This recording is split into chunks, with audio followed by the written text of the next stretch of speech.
기사도 정신, 맹목적인 사랑, 그리고 영원할 것 같던 우정, 이 세 가지가 부딪히면 어떻게 될까요? 와, 정말 상상만 해도 아찔한데요. 오늘은요, 깨질 수 없을 것 같던 굳은 맹세가 단 한순간의 눈빛으로 어떻게 산산조각 나는지에 대한 아주 고전적인 이야기를 한번 파헤쳐 보려고 합니다. 자, 이 이야기의 바로 그 핵심에는요, 시대를 초월하는 질문 하나가 딱 자리 잡고 있어요. 여러분은 어떻게 생각하세요? 정말 모든 걸 나눌 수 있을 것 같던 완벽한 우정, 과연 같은 사람을 사랑하게 됐을 때 살아남을 수 있을까요? 정말 어려운 문제죠? 오늘 우리가 깊게 들여다볼 작품은 바로 두 귀족 사촌입니다. 이 희곡, 사실 셰익스피어랑 존 플래처가 공동으로 썼다고 알려져 있는데요. 더 재밌는 건 이 이야기의 원작이 따로 있다는 거예요. 바로 영문학의 아버지라고 불리는 제프리 초서의 기사 이야기에서 그 줄거리를 그대로 가져왔다고 합니다. 뿌리가 아주 깊죠? 자, 그럼 이야기 속으로 들어가 볼까요? 배경은 고대 그리스의 심장부, 아주 강력한 도시 국가였던 아테네입니다. 지금 이곳에서는요, 곧 엄청난 축하 행사가 열릴 예정인데요. 하지만 아무도 몰랐겠죠. 이 화려한 축제가 곧 닥쳐올 끔찍한 전쟁의 서막이 될 줄은요. 네, 지금 아테네는 겉보기엔 정말 평화롭습니다. 도시 전체가 위대한 통치자 테세우스 공작의 결혼식을 준비하느라 아주 들뜬 그야말로 축제 분위기거든요. 그런데 이 즐거운 축하 행사가 갑자기 멈춰섭니다.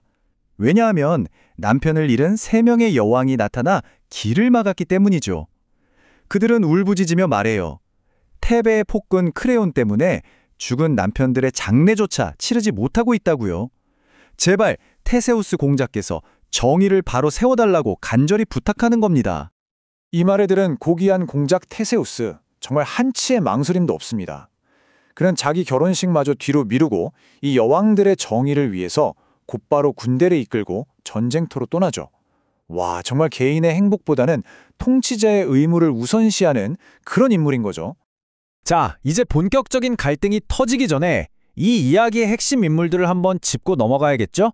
우선 명예로운 통치자 테세우스가 있고요. 그리고 끈끈한 우정으로 똘똘 뭉친 두 사촌 팔라몬과 아시트가 있습니다. 마지막으로 이 모든 사람의 운명을 송두리째 뒤흔들게 될 아름다운 공주 에밀리아가 있죠. 결과는 어떻게 됐을까요? 네, 테세우스가 전쟁에서 승리합니다. 그리고 그 과정에서 우리의 두 주인공이죠. 팔라몬과 아사이트를 포로로 사로잡게 돼요. 그리고는 아테네 감옥에 평생 나올 수 없는 종신형을 선고해버립니다. 자, 이제 무대는 차갑고 어두운 감옥 안으로 옮겨집니다. 바로 이곳에서 그토록 굳건해 보였던 두 영웅의 우정이 정말 돌이킬 수 없는 시험대에 오르게 되거든요. 근데 의외로 처음에는요, 팔라몬과 아사이트가 이 감옥 생활에서 서로에게 더 큰 위안을 얻습니다. 세상과 완전히 단절됐으니까요. 오히려 둘만의 우정이 더 끈끈해지는 그런 시간을 보내는 거죠. 하지만 그 평화는 정말 한순간에 깨져버립니다. 감방 창문 너머로 우연히 한 장면을 보게 되거든요. 바로 정원을 산책하고 있는 아름다운 에밀리아 공주였죠. 그리고 그 순간 그들의 세계는 말 그대로 산산조각이 나고 맙니다. 정말 딱 한순간이었어요. 서로가 세상의 전부였던 두 형제는요, 이제 서로를 증오하는 라이벌이 돼버립니다.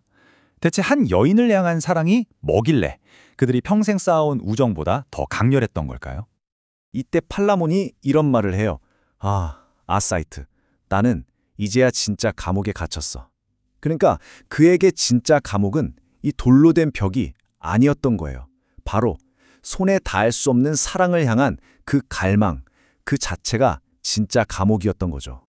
그런데 운명은요, 이렇게 갈라선 두 사촌에게 훨씬 더 잔인한 장난을 칩니다. 곧 그들에게 자유가 주어지긴 하는데요. 와, 그 대가가 정말 상상 이상으로 혹독합니다.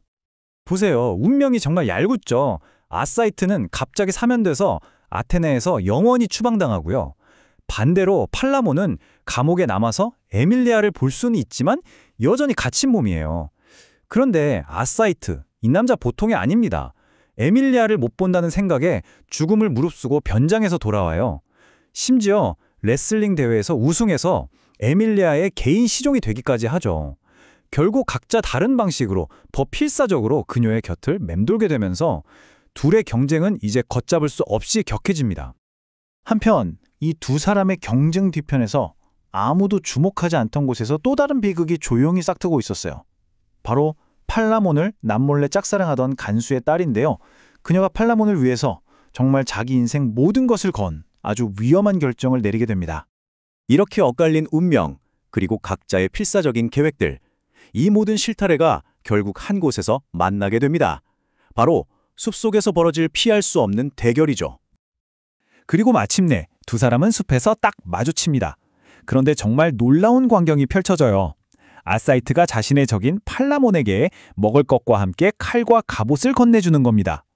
이건 뭐랄까, 서로를 죽여야 하는 상황에서도 그 결투만큼은 명예롭게 치르려는 기사도의 아이러니 같은 거죠.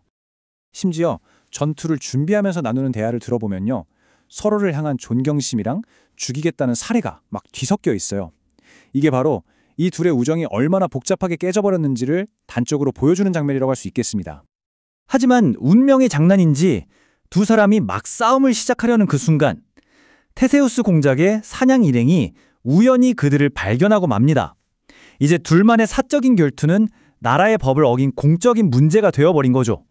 결국 둘 다 담장 처형당할 위기에 처하는데요. 이때 에밀리아와 히폴리타 같은 궁정의 여인들이 정말 간절하게 용서를 구해서 겨우 목숨을 건집니다. 하지만 이걸로 끝이 아니었어요. 테세우스가 마음을 바꿔서 그들의 운명을 결정할 아주 충격적이고 새로운 제안을 하게 됩니다. 테세우스의 제안은 이겁니다. 둘의 사적인 복수전을 공식적인 토너먼트로 만들자는 거죠. 딱 한 달 뒤에 정식으로 싸워서 이기는 사람은 에밀리아와 결혼하고 지는 사람은 공개적으로 처형당하게 됩니다. 와, 이제 그들의 운명은 수많은 관중 앞에서 정말 칼끝하네 달리게 된 셈이죠. 그리고 두 사촌, 이 조건을 받아들입니다. 운명의 그날까지 그들은 또다시 친구로서 악수를 나눠요. 하지만 모두가 알고 있죠. 이 위태로운 평화는 딱 한 달짜리 시한부 평화일 뿐이라는 걸요. 자, 이제 정말 모든 무대는 완벽하게 차려졌습니다. 그리고 이야기는 우리에게 마지막 질문을 던지죠. 그녀를 먼저 본 팔라몬과 그녀의 곁을 지키기 위해 목숨까지 건 아사이트. 이 둘 중에 과연 누가 그녀를 차지할 자격이 있는 걸까요? 여러분이라면 누구의 손을 들어주시겠어요?